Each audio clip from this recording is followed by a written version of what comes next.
할렐루야. 네, 반갑습니다. 오늘도 하나님의 은혜를 사모하며 또 예배 가운데 변함없이 또 이 자리에 함께한 우리 모든 우리 톡진 친구들을 주님의 이름으로 환영하고 축복합니다.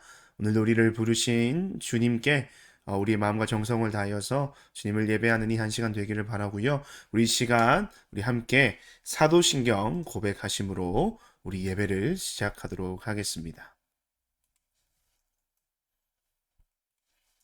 우리 함께 사도신경 고백합니다.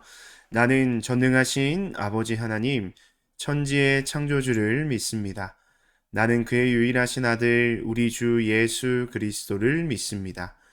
그는 성령으로 잉태되어 동정녀 마리아에게서 나시고 본디오 빌라도에게 고난을 받아 십자가에 못 박혀 죽으시고 장사된 지 사흘 만에 죽은 자 가운데서 다시 살아나셨으며 하늘에 오르시어 전능하신 아버지 하나님 우편에 앉아 계시다가 거기로부터 살아있는 자와 죽은 자를 심판하러 오십니다.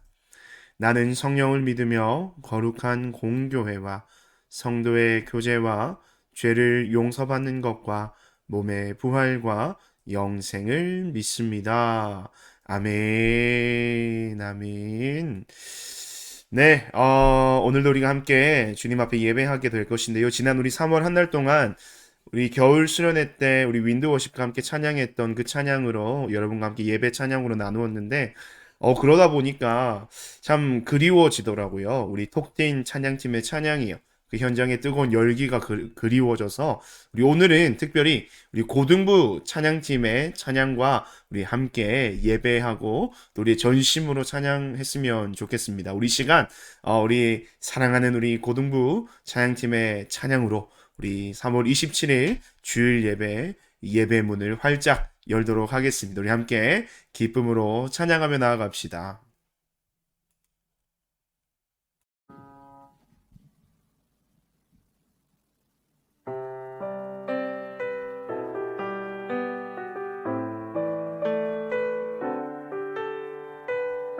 시간을 뚫고 땅 가운데 오셨네. 우리 없는 하늘 원치 않아 우리 삶에 오셨네. 자신의 편안 버리고 우리에게 평안 주셨네. 가장 낮은 자의 모습으로 우리 삶에 다 같이 찬양하겠습니다. 당신은 시간을 뚫고 당신은 시간을 뚫고 이 땅 가운데 오셨네. 우리 없는 하늘 원치 않아 우리 삶에 오셨네. 자신의 편안 버리고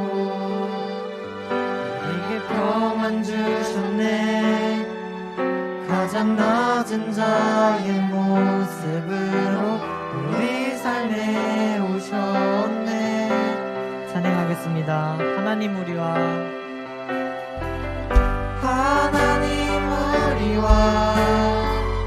영원히 함께 하시네. 꿈없는 우리에게 그 나라 보여주시네. 연약한 자들의 친구가 되어주시고 힘없는 우리의 인생을 위로하시네. 처음부터 찬양하겠습니다. 당신은 시간을 뚫고 이 땅 가운데 오셨네. 우리 없는 하늘 원치 않아 우리 삶에 오셨네. 자신의 편안 버리고 우리에게 평안 주셨네. 가장 낮은 자의 모습으로 우리 삶에 오셨네. 찬양하겠습니다. 하나님 우리와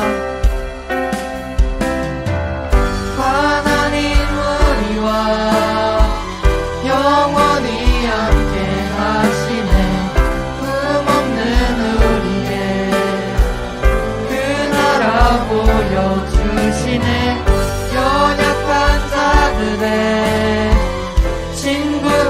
되어 주시고 힘없는 우리의 인생을 하나님 우리와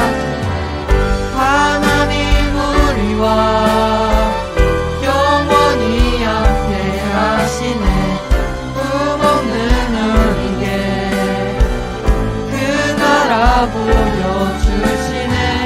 연약한 자들의 친구가 되어주시고 힘없는 우리의 인생을 위로하시네. 잠깐 동안 저희 기도하겠습니다. 저희가 오늘 예배 자리에 나오게 됐는데 예배 드릴 준비가 되었는지 자기 자신을 다시 되돌아보며 잠깐 기도하겠습니다.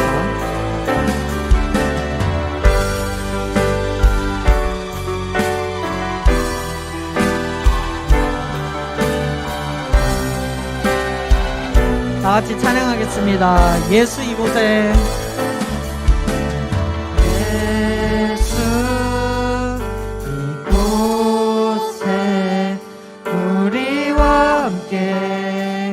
영원히 예수 이곳에 예수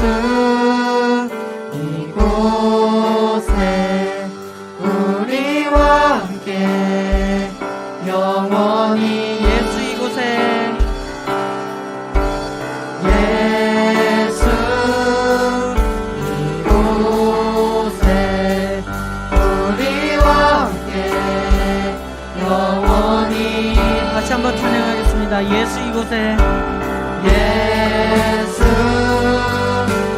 이곳에 우리와 함께 영원히 예수 이곳에 예수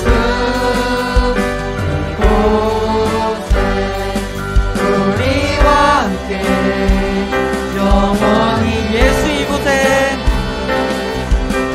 예수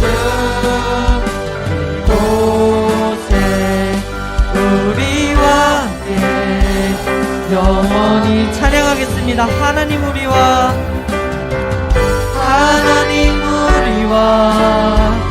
영원히 함께 하시네. 꿈없는 우리의 그 나라 보여주시네. 연약한 자들의 친구가 되어주시고 힘없는 우리의 인생을 하나님 우리와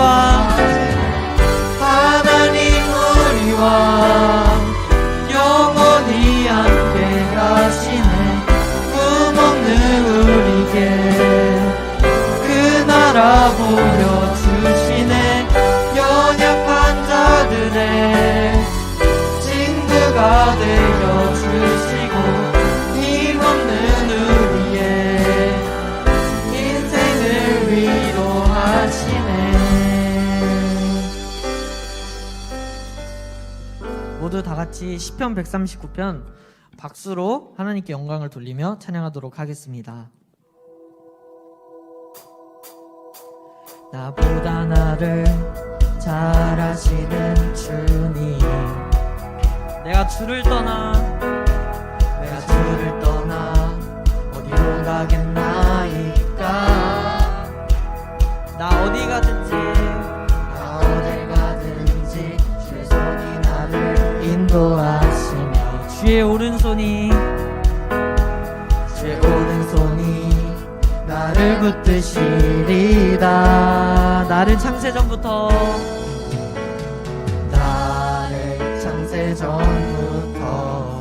계획하시고 지금까지 인도하시네. 찬양하겠습니다. 하나님이여 주의 생각이 멋진 그리모대로우신지요.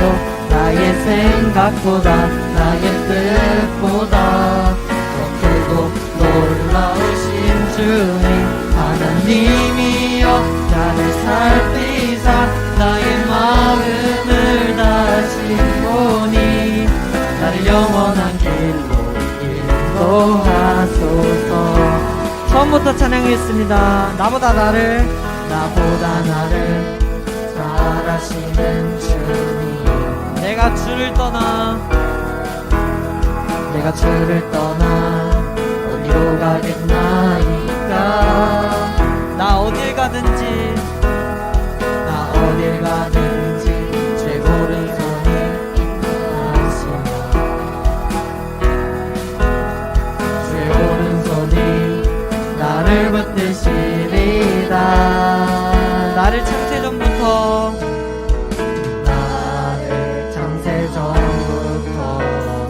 계획하시고 지금까지 인도하시네 하나님이여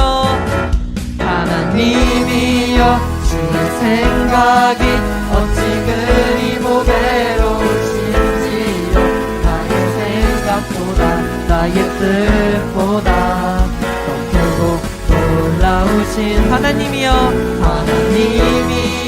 나를 살피자 나의 마음을 다지로니 나를 영원한 길로 인도하소서 나를 영원한 길로 인도하소서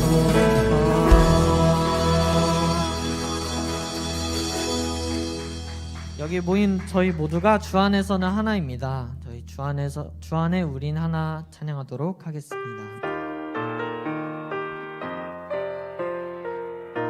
주 안엔 우리 하나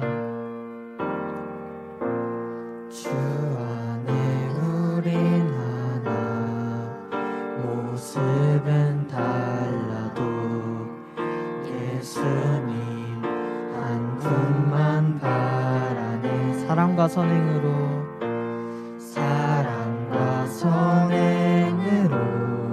서로를 격려해 따스함으로 보듬어가리 주님 우리 안에 함께 하시니 형제자매 기쁨과 슬픔 느끼네 내 안에 있는 주님 모습 보네 그분 기뻐하시네 주님 우리를 통해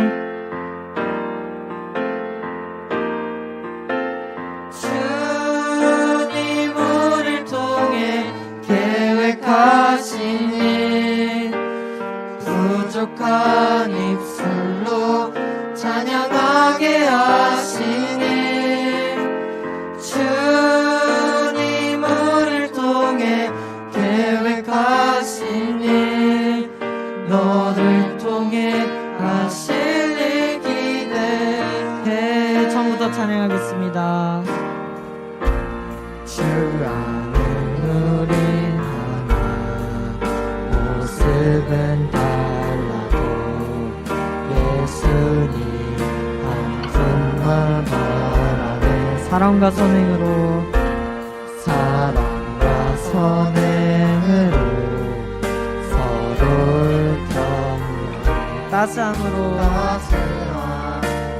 보듬어 가리 주님 우리 안에 함께 하시니 형제자매의 기쁨과 슬픔 느끼네 내 안에 있는 주님 모습 보네 그분 기뻐하 모두 다 두 손 들고 찬양하겠습니다. 주님 우리를 통해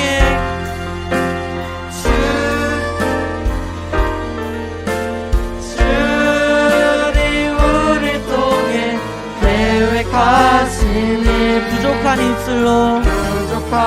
입술로 찬양하게 하시니 주님 우리를 통해 주님 우리를 통해 계획하시니 너를 통해 하실 일 기대해 주님 우리를 통해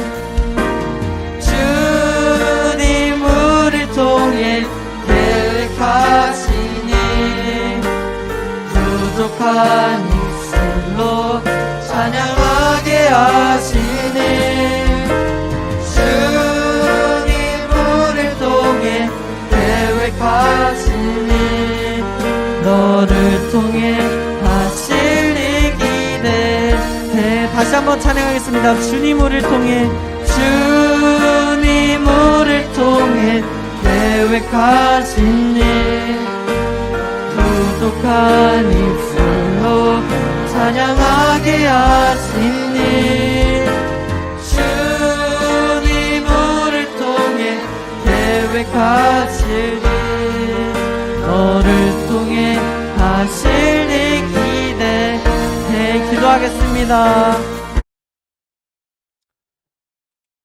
네, 할렐루야. 네, 우리 오랜만에 또 함께 우리 고등부 찬양을 함께 찬양하니까 또 감회가 또 새롭죠. 그러면서 또 한 가지 드는 마음은 빨리 현장이 회복이 돼서 또 현장에서 함께 우리가 기쁨으로 찬양하는 그 시간이 속히 우리에게 허락이 되었으면 좋겠습니다. 계속해서 기도해 주시고 여러 가지 상황 속에서 우리의 모든 현장 예배가 회복이 돼서 함께 기쁨으로 예배할 수 있는 날이 속히 이룰 수 있도록 목사님도 또 여러분도 함께 기도해 주셨으면 좋겠습니다. 우리 이 시간 함께 하나님의 말씀 보도록 하겠습니다. 오늘 함께 볼 하나님의 말씀은요, 창세기 22장 1절 말씀부터 5절까지의 말씀입니다.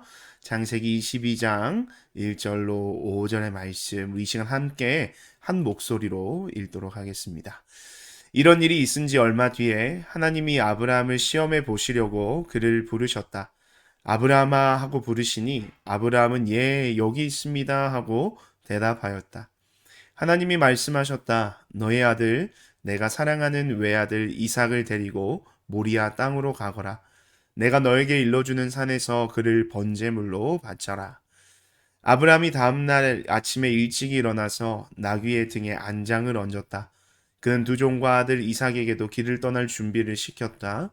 번제에 쓸 장작을 다 쪼개어 가지고서 그는 하나님이 그에게 말씀하신 그곳으로 길을 떠났다.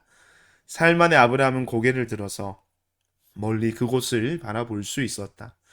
그는 자기 종들에게 말하였다. 내가 이 아이와 저리로 가서 예배를 드리고 너희에게로 함께 돌아올 터이니 그동안 너희는 나귀와 함께 여기에서 기다리고 있거라. 아멘. 아멘. 오늘은 창세기 22장 1절에서 5절의 말씀을 가지고 믿음은 이래, 여호와 이래. 라임 괜찮죠? 믿음은 이래, 여호와 이래. 네. 라임이 굉장히 좋은 오늘 제목입니다. 이 제목의 말씀의 은혜가 여러분한테 충만하기를 소원하고요. 우리 이 시간 오늘 하나님께서 우리에게 어떤 말씀을 주시는지 우리 가스펠 프로젝트 영상을 함께 보시고 말씀의 은혜를 나누도록 하겠습니다.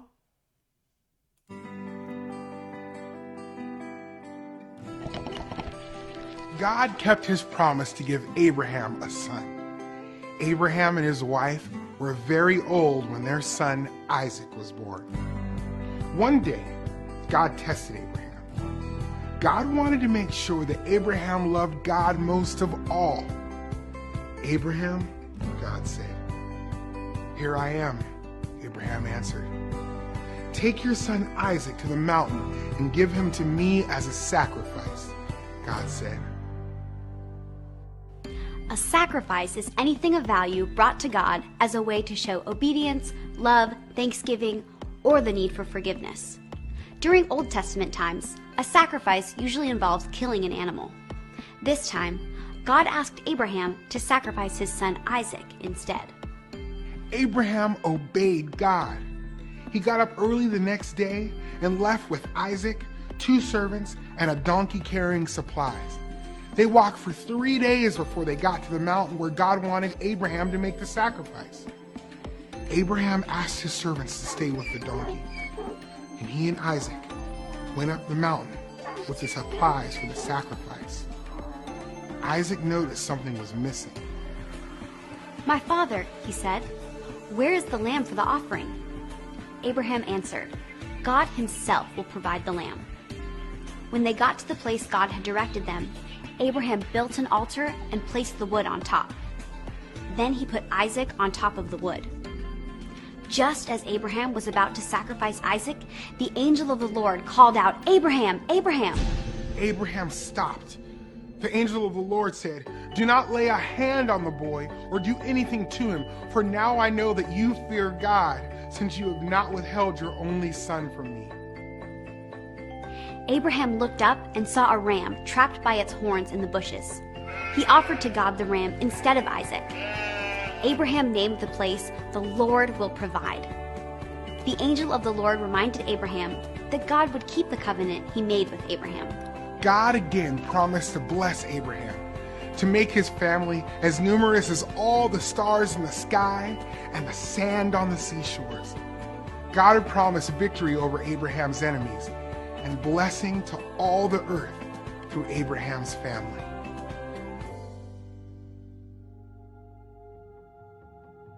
Abraham showed his love for God by being willing to sacrifice his son Isaac. This is how God showed his love for us. He sent his son, Jesus, to die on the cross so that we could have eternal life through him.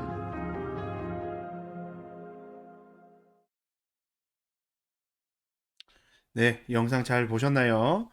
네, 오늘은 지난주에 이어서 우리 아브라함에 관한 이야기를 또 계속해서 이어가고자 합니다. 우리 아브라함, 우리 지난주에 보았던 여러 가지 이야기가 있었어요. 그렇죠? 특별히 지난주의 이야기 말씀 속에서 핵심적인 내용은 하나님과 우리와의 관계였어요. 그렇습니다. 하나님과 우리는 어떤 관계라고 했습니까? 네, 하나님과 우리는 계약적인 관계가 아니라 어떤 관계? 언약적인 관계라는 것을 이야기를 했습니다. 어떤 우리가 계약적인 관계에서 서로가 해야 할 의무 조항들을 지킬 때에 우리가 그 관계가 성립하는 계약적 관계가 아니라 하나님과 우리 사이, 특별히 하나님께서 우리를 전적으로 신뢰해 주시고 또 우리 그 자체를 인정해 주시고 우리 또한 하나님을 신뢰하는 그러한 관계 속에서 이루어지는 관계가 하나님과의 관계가 바로 우리는 언약적인 관계라고 했습니다. 그래서 하나님께서 우리에게 그 언약의 내용들, 약속의 내용들을 주시면서 그 약속을 내가 반드시 이루어 주겠다라고 하는 그 언약을 맺으시는 장면이 있었어요. 혹시 그 언약을 무슨 언약이라고 했는지 기억나나요? 네, 횃불 언약입니다. 그래서 그 횃불 언약, 그 횃불이 쪼개진 희생 제물 사이로 지나갔습니다. 그것은 어떤 것을 의미한다 그랬어요.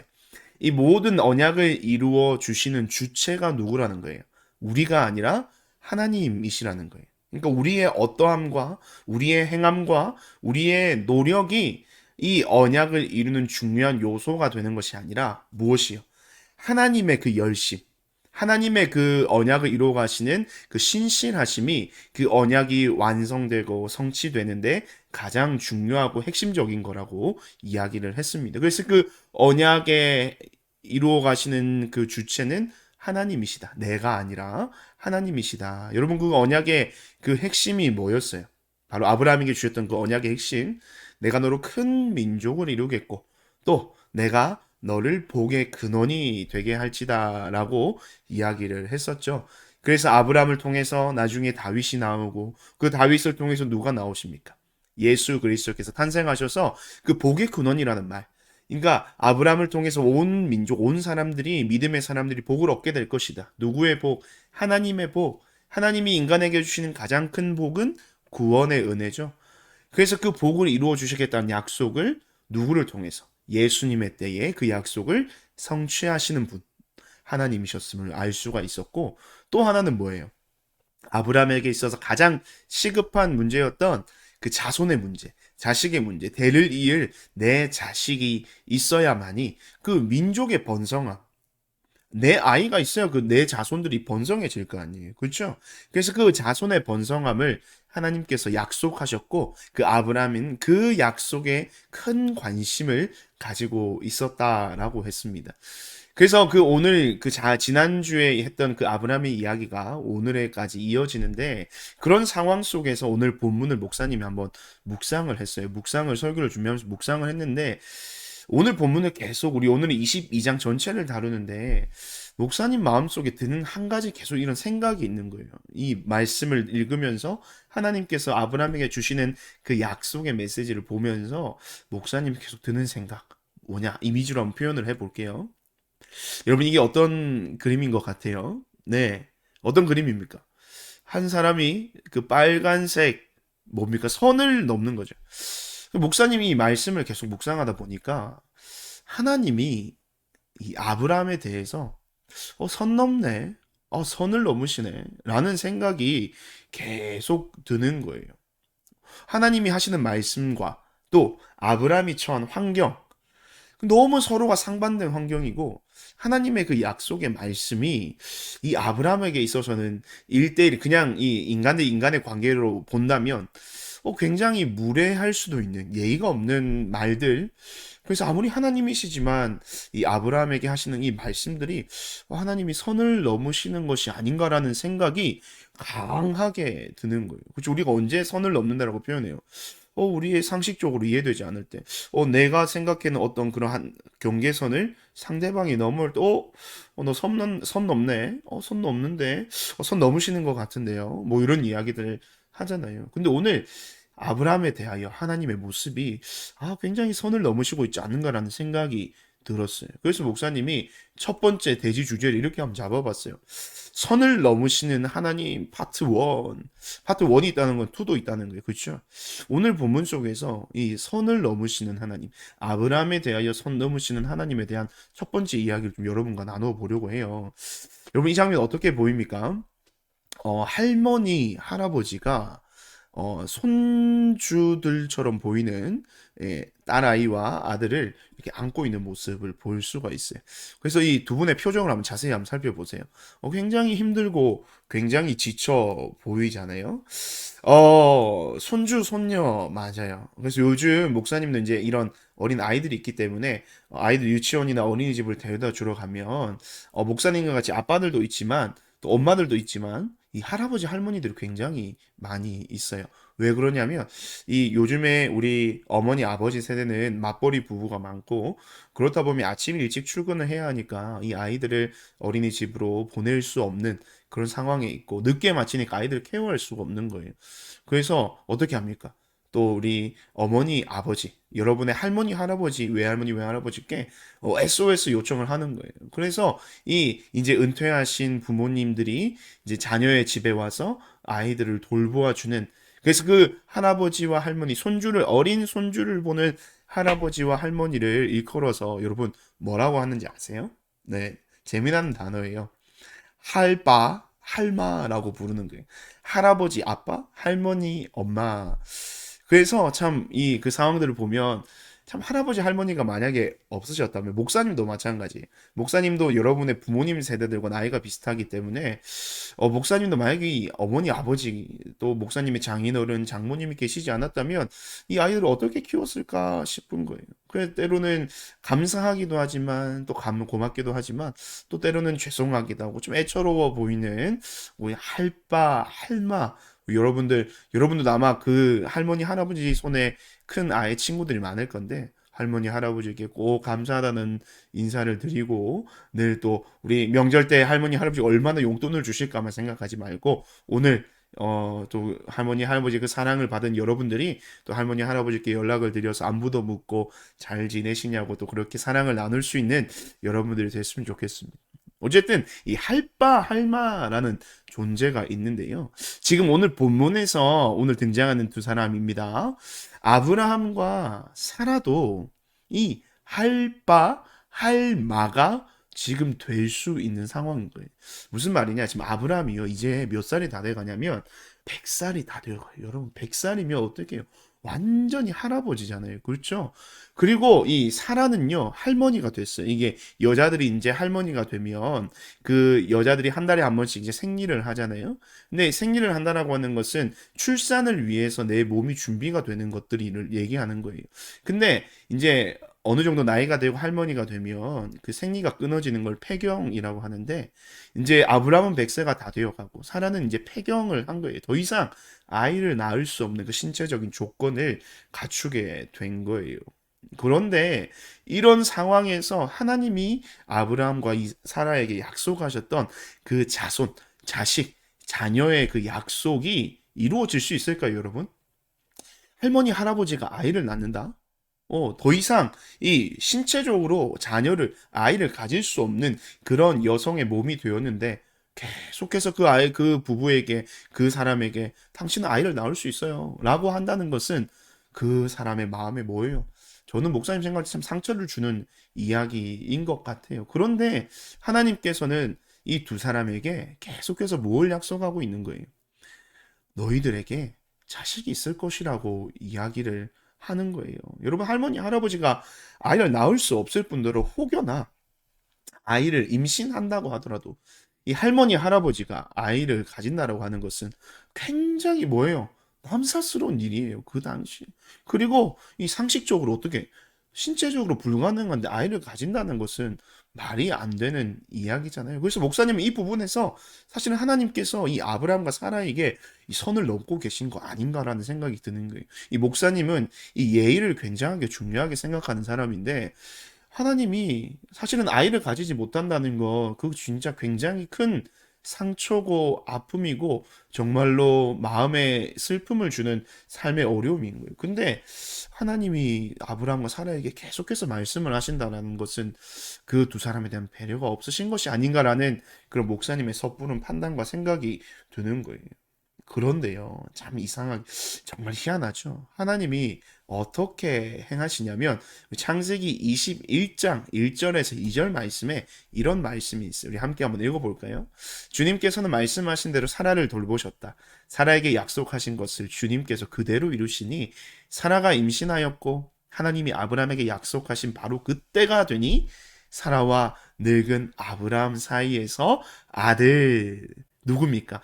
이삭이 태어났다라고 이야기를 하고 있는 거예요. 여러분, 아브라함이 이삭을 낳았을 때 몇 살이라고요? 100살이에요, 100살. 그 100살. 자, 아브라함이 아이를 낳았을 때 그 나이는 100살이에요. 여러분, 이 상식적으로 가능한 거예요. 굉장히 선을 넘어도 그렇죠. 100살의 아이를 본다. 손주도 아니라 여러분 100살의 손주를 보는 것도 그것도 참 대단한 일이고 신기한 일인데 뉴스에 날 일이죠. 근데 이 100살의 나이에 아이를 놓는다. 90살 정도 되는 사라가 그 할머니가 폐경이 되었음에도 아이를 낳았다. 아, 이거 마치 뉴스 토픽감이잖아요. 이게 참 희한한 거예요. 하나님의 역사는 그런 거예요. 사실은 우리가 생각할 때는 현실적으로 그게 불가능하잖아요. 현실적으로 불가능한 상황에서 불가능한데 하나님은 계속해서 가능하다고 말하시니 이 아브라함과 사라의 마음이 얼마나 힘이 들었을까요? 그런데요, 이 선을 넘으시는 하나님은 그 선을 넘으시는 이유가 있더라는 거예요. 전혀 근거 없이 아무런 의미 없이 그냥 그렇게 하나님께서 이 아브람과 사라에게 그런 약속을 주신 것이 아니라는 사실이 이 100살의 이삭을 아들을 낳게 하신 하나님의 그 역사하심을 통해서 증명되는 거예요. 이 하나님은 불가능을 가능케 하시는 분이십니다. 여러분 믿습니까? 하나님은 이 약속을 실자가 되게 하시는 분이심을, 이 전능하신 하나님이심을 이 아브람과 사라에게 아들 이삭을 주시는 이 모습을 통해서 하나님 우리에게 알게 하시고 보여주시는 겁니다. 하나님께서 선을 넘으시는 이유는 이 근거가 있다는 거예요. 근거가 있는 선을 넘으시는 하나님을 보여주시는 거예요. 얼마나 행복했을까요? 그렇죠? 노년에 얻은 평생을, 이 아브라함이 그 약속을 들었지만 그 약속에 대한 어떤 의심들이 들 때 그 증거가 뭐라 그랬어요? 조카 롯이었고 또 엘리에셀, 종 엘리에셀이었고 또 하갈을 통해 여종을 통해서 낳은 아인 이스마엘이었잖아요. 그토록 기다렸던 그 아들이 태어났을 때 얼마나 이 아브라함과 사라가 기뻤을지 여러분 한번 상상해 보시면 그 모습이 그 참 머릿속에 딱 떠오를 거예요. 그런데 이런 하나님의 선을 넘으시는 행동이 그런 이삭을 얻게 되는 그런 축복을 얻었습니다. 근데 여러분 아까 파트 1이었잖아요. 근데 여러분 파트 2가 있다는 거예요. 선을 넘으시는 하나님 파트 2. 밑에 한번 소제 한번 같이 한번 읽어볼게요. 목사님 그냥 아브라함의 빙의가 돼서 한번, 아니 하나님 이건 좀 아니지 않나요? 아니 하나님 이건 좀 아니지 않나? 여러분 너네가 뭐가 납득되지 않을 때 여러분 뭐라 그래요? 목사님 이건 좀 아닌 것 같아요. 수긍이 안 될 때 그렇잖아요, 그렇죠? 엄마 아빠 이건 좀 아니지 않아요? 선생님 이건 좀 아닌 것 같은데요?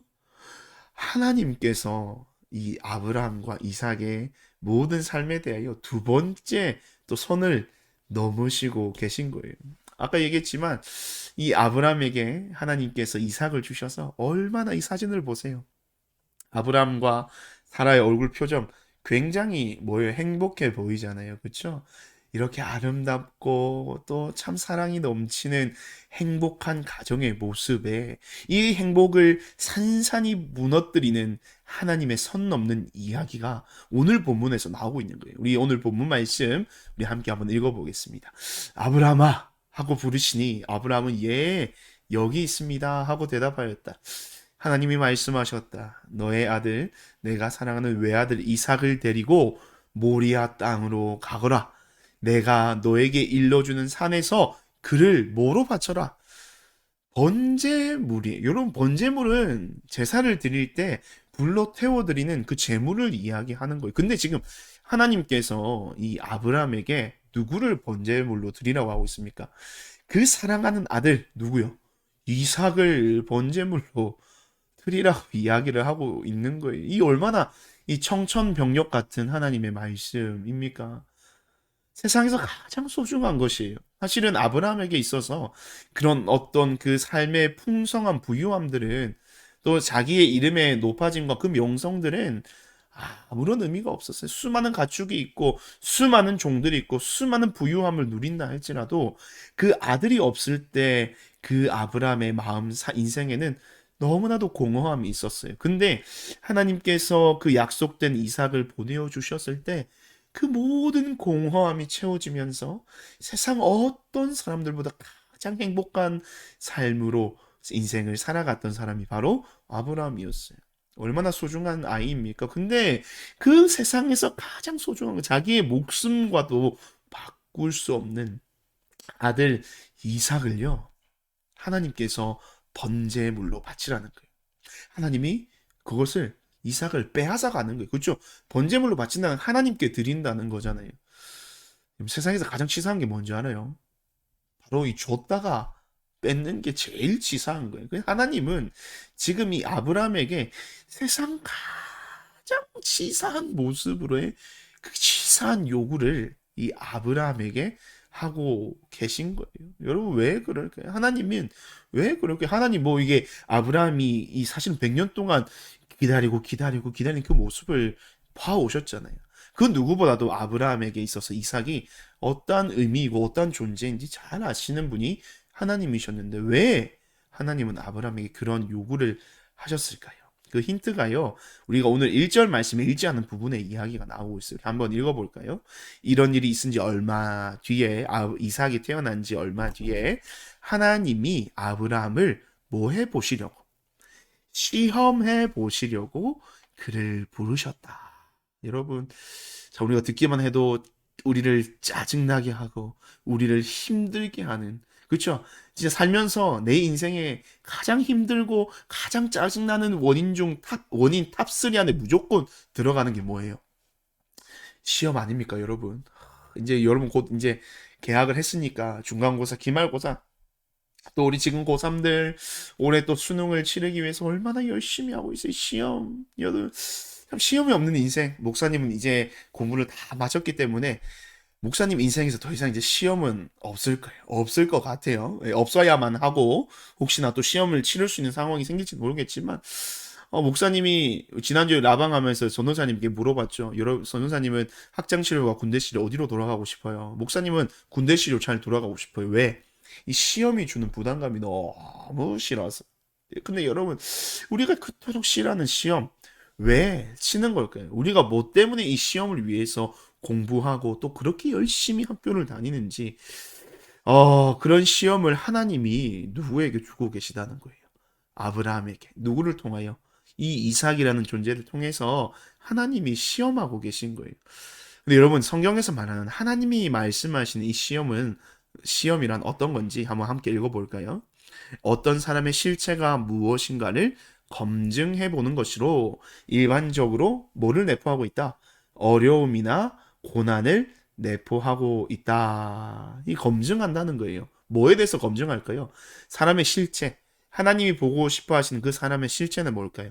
하나님을 향한 믿음에 대해서, 신앙에 대해서 그 사람의 어떤 실체를 검증하기 위해 하나님이 주시는 것이 바로 시험이라고 하고 있고, 그 시험은 대체적으로 뭘 포함한다? 어려움이나 고난을 포함한다라고 이야기를 해요. 여러분 욥을 생각해 보면 그렇잖아요. 욥 성경의 인물 중에 고난 받은 욥. 하나님께서 욥에게 그 고난과 시험을 사탄을 통해서 허락을 하신 이유가 뭐냐? 그 욥에 대한 그 신앙, 그 믿음을 검증해 보시기 위한 것. 그래서 그 시험을 통해서 검증을 거쳐서 이 사람의 믿음이 정말 진짜인가를 하나님은 보기 위해서 시험을 주신다는 겁니다.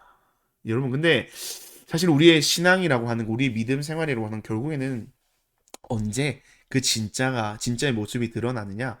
바로 이 고난 중에, 어려움 중에, 인생의 위기의 순간에 진짜 우리의 믿음의 실체가 드러나게 되는 거예요. 사실은 우리가 좋을 때는요, 행복할 때는, 즐거울 때는, 여러분 한번 생각해 보세요. 여러분이 하나님을 찾을 때, 하나님께 기도할 때, 정말 눈물로 간구하고 정말 하나님께 부르짖을 때, 언제 그렇게 기도해요? 내 인생에 어려움이 있을 때 그렇게 하잖아요. 그렇죠?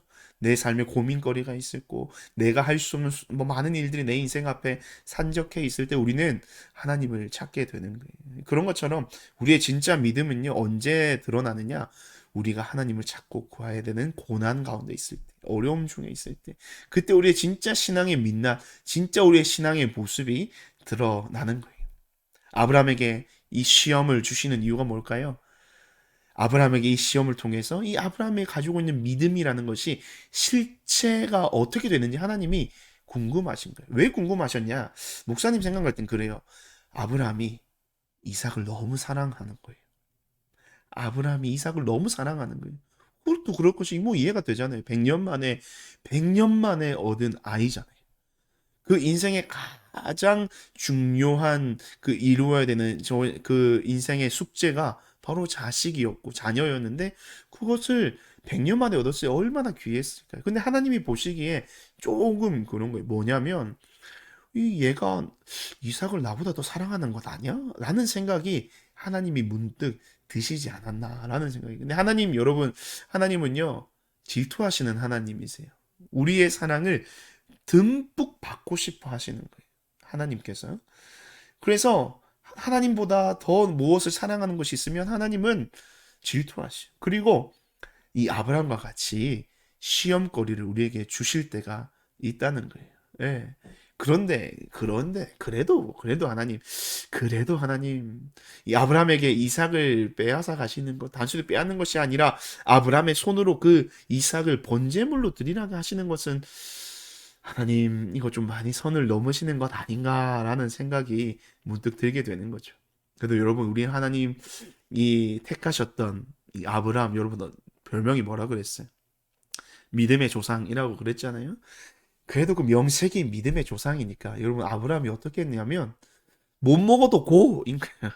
못 먹어도 고. 목사님이 좋아하는 표현 중에 고스톱 신앙이라는 게 있어요. 고스톱 신앙 뭐냐면 우리는 하나님이 가라, 고 하라 그러면 가는 거고, 스탑 이러 그러면 멈추는 거예요. 그래서 목사님이 우스갯소리로 이 성경 공부를 할 때 고스톱 신앙이라는 걸 얘기를 하는데, 이 아브라함이 잘하는 게 있어요. 아브라함이 비록 여러 가지 거짓말도 하고 또 하나님이 약속하신 것을 온전히 믿지 못하고 뭐 롯이나 또 엘리에셀이나 이스마엘을 이렇게 자기 품에 두었던 것은 그런 연약한 모습은 있었지만, 아브라함이 진짜 잘하는 거 하나가 뭐냐면 가는 거예요. 떠나는 거예요. 그렇죠? 창세기 12장에서 내 친척 아버지의 집을 떠나라고 했을 때도 그냥 떠났어. 여기도 마찬가지인 거예요. 하나님께서 모리아 산으로 가서 내 아들 이삭을 번제물로 바치라, 가라. 그러니까 뭐예요? 아브라함의 그 장점, 특기 떠나는 거예요. 가보는 거예요. 그래서 아브라함은 굉장히 멋있는 거예요. 그래서 어쨌든 염려는 되지만, 걱정이 되지만, 그래도 하나님이 말씀하셨기 때문에 일단 뭐예요? 떠나보는 거. 굉장히 목사님이 아브라함을 굉장히 존경하는 장면 중에 하나가, 물론 그와 우리가 똑같은 죄인이기는 하지만 사람으로서 좀 굉장히 존경스러운 부분이 바로 그거예요. 신앙으로서 그냥 하나님의 말씀을 일단 뭐 하는 거예요? 순종하고 보는 거예요. 그래서 목사님 생각에 이게 진짜 믿음이고 진짜 신앙인 것 같아요. 내 생각과 또 내 상식과 내 의지와 내 계획과는 전혀 다른 방향으로 심지어 내 가장 소중한 것을 희생해야 할 정도로 그것을 요구하는 것임에도 불구하고 선을 그렇게 넘으시는 하나님의 그 요구가 있음에도 불구하고 그냥 가는 거 참 진짜 멋진 모습인 것 같습니다. 그래서 목사님 이 그림을 보니까 너무 슬픈 그림인 거예요. 멋지지만 한편으로는 너무 슬픈 그림이에요. 왜? 하나님 말씀에 우선은 순종하지만 저 손을 잡고 가는 아브라함의 심정은 어땠을까요? 불안하고 초조하고 두렵지 않았을까? 왜냐하면 아직 그 일단은 하나님의 명령 앞에서는 이 이삭을 번제물로 드려야 되는 사실은 변함이 없는 사실이었기 때문입니다. 그래서 아브라함의 표정을 한번 학대를 해봤어요. 아, 참, 저 표정에는 이 화가가 그림을 잘 표현한 것 같아요. 굉장히 의연해 보이면서 담담해 보이면서도 저 얼굴 표정에는 이 아들 이삭에 대한 그 아비 아브라함으로서의 그런 애틋한 마음이 잘 담겨 있는 얼굴이 아닌가라는 생각을 하는 거예요. 그러면서 참 하나님이 선을 넘으시네. 저 너무 해도 너무하시다. 차라리 그럴 거면 뭐예요? 주지를 말지라는 생각을 하게 되는 겁니다. 그런데요, 목사님 마지막에 이제 세 번째 챕터의 제목을 이렇게 한번 잡아봤어요. 선을 넘어야만 비로소 알게 되는 것들. 선을 넘어야만 비로소 알게 되는 것들. 얘들아, 근데 있잖아요. 이 선을 넘으시는 하나님의 응답에 우리도 함께 선을 넘어보잖아요. 이 아브라함이 생각할 때 이건 진짜 어떻게 하나님의 요구는 진짜 선을 넘는 거거든요. 그런데 아브라함이 하나님이 넘으시는 그 선을 어떻게 함께 그도 넘을 때 어떠한 일이 일어나게 될까? 또 다른 말로 하나님의 그 말씀하시는 그 말씀에 여러 가지 걱정과 염려들이 있지만 그 아브라함이 그 말씀에 순종할 때 어떤 일이 일어나게 될까? 여러분, 이 아브라함이 하나님의 말씀을 듣고 순종할 때 어떤 마음으로 순종을 했는지 우리 오늘 5절 말씀에서 잘 나타나 있어요. 우리 함께 한번 읽겠습니다. 그는 자기 종들에게 말하였다. 내가 이 아이와 저리로 가서 예배를 드리고 너희에게로 함께 돌아올 터이니 그동안 너희는 나귀와 함께 여기에서 기다리고 있거라. 중요한 포인트가 뭘까요? 함께입니다. 여러분, 함께는 복수잖아요. 복수. 단수가 아니에요. 누구와? 그럼 누구와 함께 온다는 거예요? 제사를 드리고 누구와 함께 돌아오겠다? 이삭과 함께 돌아오겠다라고 그 종들에게 이야기를 하는 거예요. 무슨 말이에요? 이 상황에 대해서 내가 어쨌든 하나님의 명령을 따라 순종하면서 모리아 산으로 향합니다. 하지만 하나님이 어떻게 하실지 몰라요. 어떤 일이 또 자신 앞에 펼쳐질지는 몰라. 그런데 분명한 것은 어떻게 하나님께서 나를 이삭과 함께 돌아오게 하실 것이야 라고 하는 어떤 뭐랄까 막연한 믿음이 이 아브라함 마음 가운데 자리 잡고 있었다는 거예요. 근데 이 마음이 또 근거가 있는 마음이고 근거가 있는 확신인 게 뭐냐면 아브라함은 알고 있었어요. 뭐냐면 하나님께서 자기에게 하신 모든 약속을 반드시 이루시는 분이라는 것을 누구를 통해서 알게 됐어요. 이삭이 태어남을 통해서 이 아브라함은 한번 경험을 했다는 거예요. 그리고 만약에 하나님께서 이 번제물로 이삭을 드리게 하신다면 어떻게 해요? 하나님의 그 약속의 하나가 깨어지게 되는 거예요. 무엇이냐? 너로 큰 민족을 이루겠다. 내 자손의 번성함을 약속하셨잖아요. 근데 내 씨로 태어난 그 아들이 만약에 죽게 된다라고 한다면 그 하나님의 약속은 이루어질 수 있을까요? 없을까요?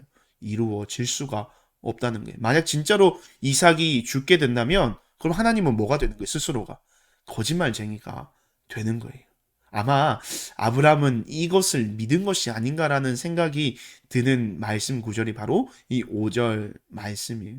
아브라함 생각에 그렇죠. 하나님 스스로가 거짓말쟁이가 되실 필요가 없는 거예요. 또 그렇게 되실 수도 없고 왜냐하면 하나님은 그 약속에 대해서 반드시 이루시는 신실하신 하나님이시기 때문에 아브라함은 그런 믿음을 가지고 그런 막연한 믿음. 근데 중요한 건 어떻게 하실지는 모르는 거예요. 뭐 어떻게 하실지 모르겠지만 어쨌든 그러한 막연한 믿음을 가지고 그 모리아 산으로 향했다라는 것을 우리는 5절 말씀을 통해서 알 수가 있습니다. 어쨌든 그럼에도 불구하고 마음에 뭐예요?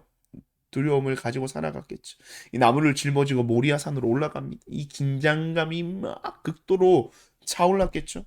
근데 그 상황 속에서 또 아들이 이삭이 눈치 없게 목사님 볼 때 또 눈치 없게 보인다. 눈치 없게 물어보는 거예요. 우리가 희생 제물로 드릴 어린 양은 어디 있습니까, 아버지?라고 이 이삭이 물어볼 때 이 아브라함의 마음이 어땠을까요? 너무나도 힘들고 고통스럽지 않았겠어요. 그런데 이 아브라함은 평정심을 잃지 않고 뭐라 그럽니까? 하나님께서 우리를 위해서 예비해 주실 거야.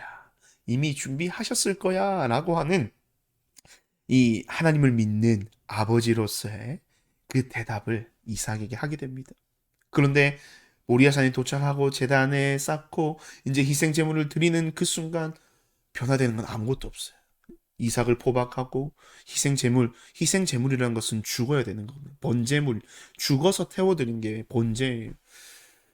그래서 하나님, 아브라함이 그 믿음을 가지고 올라왔지만 그 이삭을 눈앞에 제물로 바치고 이제는 그 이삭을 죽이려고 하는 그 순간에 어떻습니까?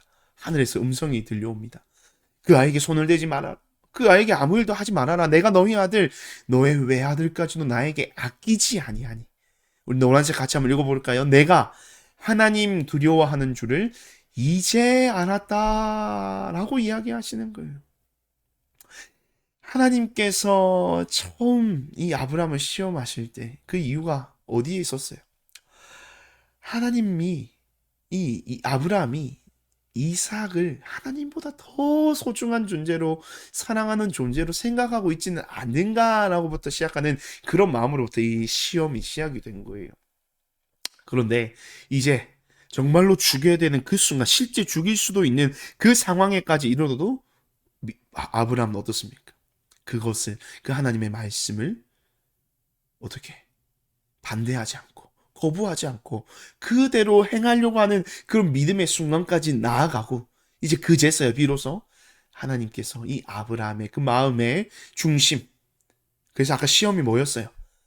그 아브라함의 실체, 믿음의 실체가 무엇인지 이 하나님께서 이 아브라함의 행동을 보고 알게 되신 거예요. 그 모든 어려움과 고난을 뛰어넘어서 하나님을 향한 굳건한 믿음을 이 아브라함은 이 시험을 통해서 하나님 앞에 이 통과하는, 패스하게 되는 그런 놀라운 결과를 이 믿음의 걸음과 순종을 통해서 그 아브라함은 이루게 되었다라는 것을 이 말씀은 이야기하는 거예요. 그래서 여러분, 시험이라고 하는 것은요, 사실은요 굉장히 힘이 든 거예요. 왜냐? 이 시험을 통해서 우리가 이 믿음이라는 것을 실체를 보려면 고난, 시련, 역경, 우리의 삶의 가장 큰 위기에서 우리의 믿음의 실체가 드러난다라고 했죠. 그래서 그 믿음의 실체를 보기 위해서는 정말 우리가 극한의 상황까지 떠밀리게, 벼랑 끝까지 밀려나게 되는 거예요. 근데 그 시험을 이 아브라함이 통과했어요. 그러면서 하나님께서 어떻게 하셨을까요? 어떻게? 이 아브라함에게 복을 주시는 거예요. 다시 한 번 더 이 아브라함에게 약속하셨던 약속의 복을, 언약의 축복을 다시 한 번 더 이야기해 주시는 거예요. 내가 반드시 너에게 그 약속된 축복을 허락해 주겠다. 그래서 여러분, 시험이라는 것은, 하나님께서 시험을 주시는 것은 이러한 이유에서지만 실질적인 하나님께서 시험을 주시는 그 목적이 뭐냐면 바로 이거예요. 시험의 목적은 그들을 겸손하게 하시며 결국엔 그들을 복되게 하시기 위함이다. 이것은 신명기 8장 14절에서 16절의 말씀을 여러분 읽어보면 하나님께서 시험을 주시는 목적에 대해서 이야기하고 있는 거예요. 겸손하게 하시고 복되게 하신다. 하나님께서 시험을 통해서 우리에게 원하시는 것은 우리의 겸손과 또 우리의 삶에 복 주시기 위한 거예요. 여러분, 하나님 앞에서 겸손은 어떤 것을 의미할까요? 하나님을 온전히 신뢰하는 것, 하나님을 최고로 사랑하는 것, 하나님을 인생의 최고의 가치로 여기는 것, 그것이 바로 하나님 앞에 우리가 드리는 겸손한 삶의 태도예요. 또 하나님께서 주시는 우리에게 복을, 우리에게 주시는 약속하시는 복, 최고의 복은 뭘까요? 바로 구원해 주시는 거예요. 살려주시는 거예요. 모든 죄로부터 해방시켜 주시는 것이고 영원한 하나님의 나라를 소유하게 하시는 것, 구원의 축복이 바로 하나님께서 우리에게 주시는 가장 큰 축복이라는 거예요. 그래서 하나님께서 우리에게 시험을 주시는 것은 이 두 가지를 우리의 삶 가운데 온전히 세워주시기 위해서 하나님 우리에게 시험이라는 것을 주시는 거예요. 이 시험을 통과한 그 자리에서 어떻게 해요? 하나님은 아브라함 두 가지를 얻게 되는 거예요. 첫 번째, 다시 한 번 더 내가 하나님 앞에 어떠한 모습으로 살아가야 될지를 깨닫게 되는 거예요. 경험하게 되는 거예요. 막연한 믿음이었어요. 하지만 그 막연함이 이제는 실제가 구체적인 게 되는 거예요. 하나님께서 이삭을 살려주시고 그 모리아 산에 무엇을 준비해 두셨어요? 아브라함의 말처럼 그 번제물로 바칠 희생제물로 드릴 우리 순양을 그 가시덤불에 하나님께서 예비하여 주신 것을 보았어요. 우리 그것을 보고 여호와 이레라고 표현을 하는 거예요. 그러면서 하나님께서 여호와의 산에서 준비하셨다라는 의미의 여호와 이레라는 말. 그래서 하나님은 뭐예요? 다 계획이 있으신 거예요. 하나님은 다 계획이 있으신 거예요. 그리고 그 계획하심은 어떤 자들이 누릴 수 있느냐? 따라합시다. 하나님의 계획은 믿음으로 응답하는 자에게만 허락되는 것입니다.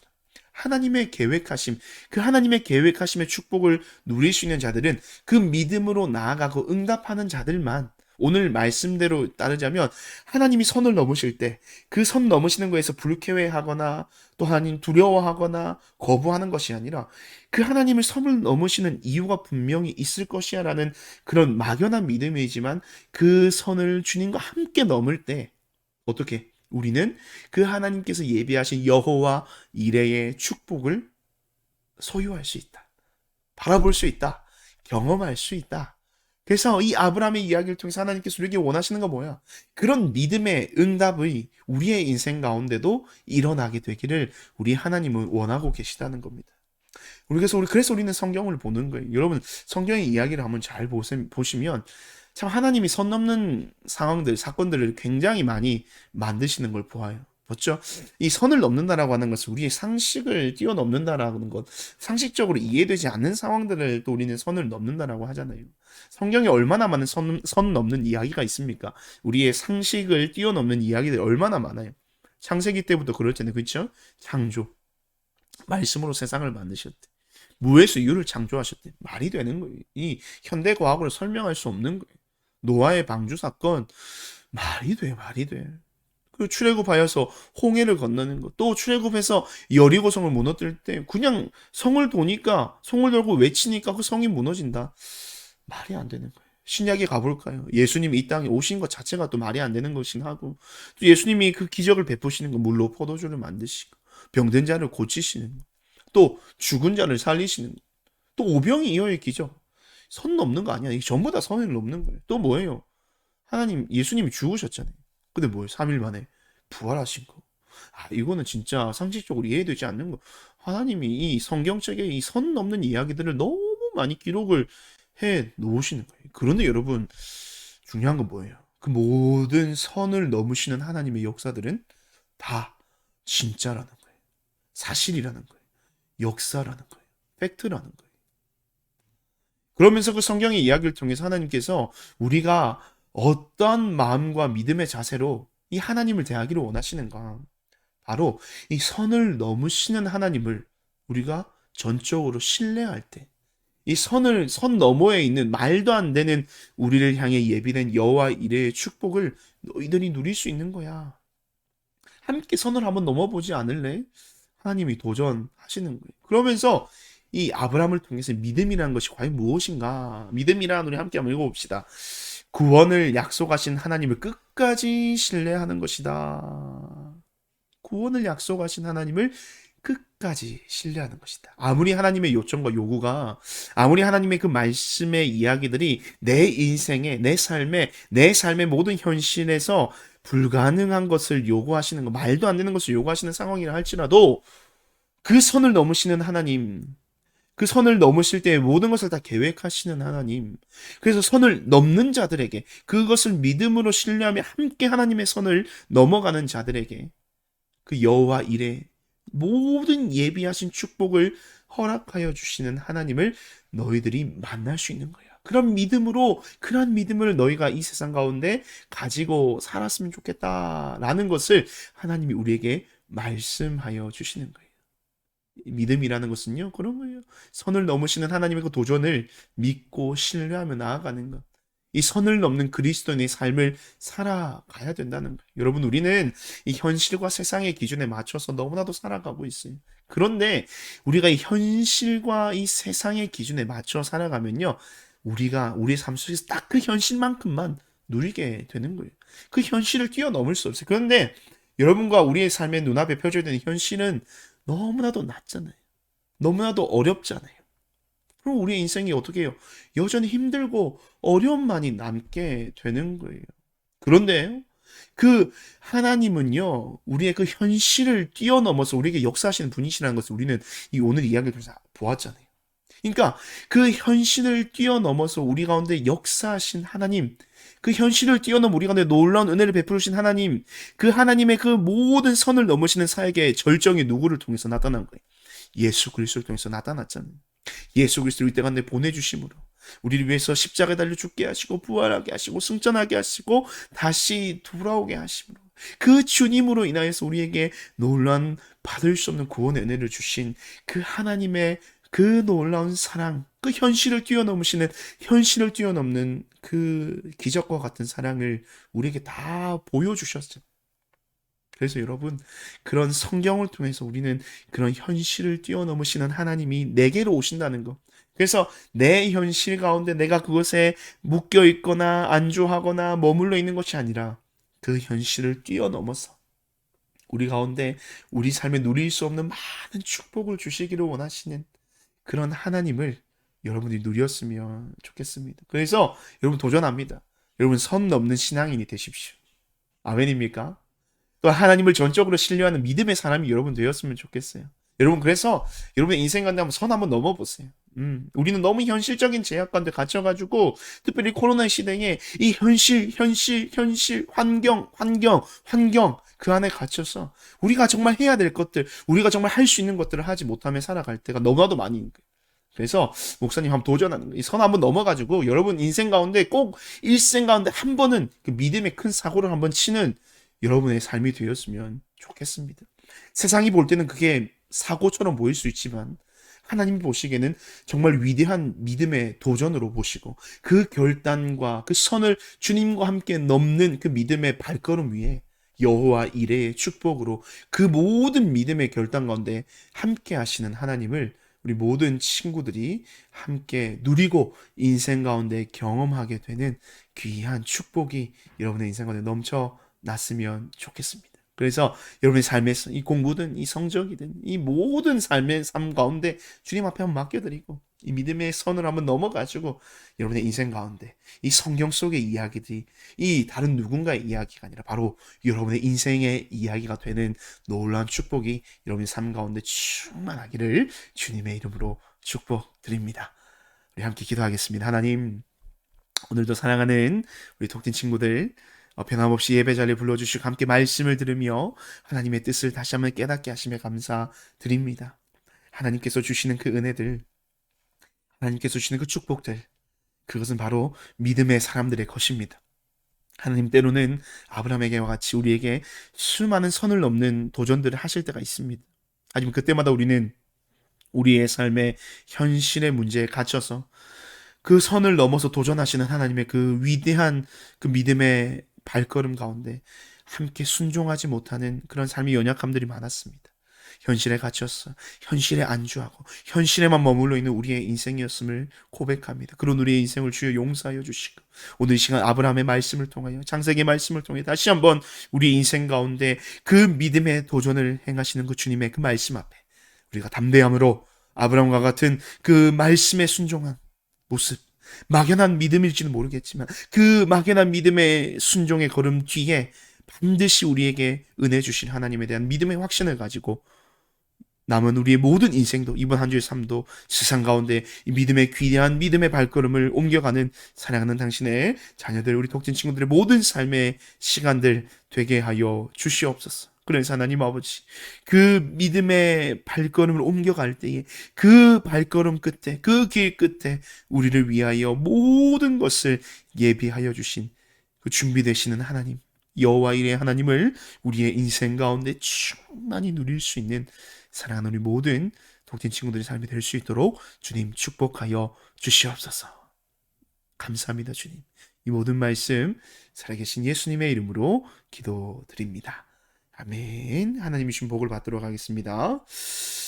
지금은 우리 구주 예수 그리스도의 은혜와 하나님 아버지의 다함없는 사랑과 성령 하나님의 교통하심이 이 시간 다시 한 번 더 이 믿음의 결단을 이루며 주님이 주시는 모든 선을 넘으시는 도전 가운데 믿음으로 반응하여 주님과 함께 그 선을 넘어 여호와 이레의 축복을 삶 가운데 누리기를 소망하는, 그렇게 결단한 당신을 사랑하는 자녀들의 모든 삶과 그들의 머리 위에 지금으로부터 영원토록 함께 있을지어다. 아멘. 아멘. 오늘도 우리 가운데 귀한 말씀 주시고 또 우리 예배를 기쁨으로 받으신 주님 앞에 시간 감사와 영광의 박수리며 나아갑시다. 네, 할렐루야. 감사합니다. 네, 광고 하도록 하겠습니다. 우리 오늘도 목장 모임 줌으로 진행이 됩니다. 그리고 우리 온라인 예배 우선은 3월 달까지라고 우리 전체 우리 교회에서는 광고가 되었는데 아마 곧 여러분에게 공지가 나갈 거예요. 특별한 공지가 없다면 온라인 예배고요. 여러분에게 공지를 한다면 현장 예배 회복이 될 겁니다. 그래서 이 현장 예배에 대한 사모함을 여러분 계속해서 가지고 계시고 또 우리 해쳐 모입시다 라고 하면 우리 다 함께 또 예배 현장에서 함께 기쁨으로 뜨겁게 예배할 수 있었으면 좋겠습니다. 오늘도 라이브 방송 있습니다. 우리 계속해서 매주 많은 친구들이 함께 참여해 주셔서 감사한데 오늘은 특별히 여러분과 함께 그 인생과 삶과 신앙에 대해서 Q&A 하는 시간을 가지려고 합니다. 그래서 여러분은 혹시나 뭐 목사님에게 전도사님에게 묻고 싶은 질문들 또 뭐 뭐든 좋아요. 뭐 신앙에 관한 것이든 또 학업에 관한 것이든 진로에 관한 것이든 뭐든지 좋습니다. 질문을 주시면 또 그 질문과 함께 여러분과 고민도 나누고 함께 재밌는 시간 또 풍성한 선물과 또 재미난 이야기들로 또 함께 채워가는 귀한 시간이 되었으면 좋겠습니다. 네, 오늘도 예배하시나 너무 수고 많으셨고요. 계속해서 코로나가 확산이 되어가고 있는데 건강 유념하고 안전하고 또 하나님의 은혜 아래 이번 한 주도 승리하는 삶을 살아가는 우리 모든 톡틴 친구들 되기를 소망합니다. 한 주간도 승리하십시오. 목장 모임을 통해서 만나도록 하겠습니다. 샬롬.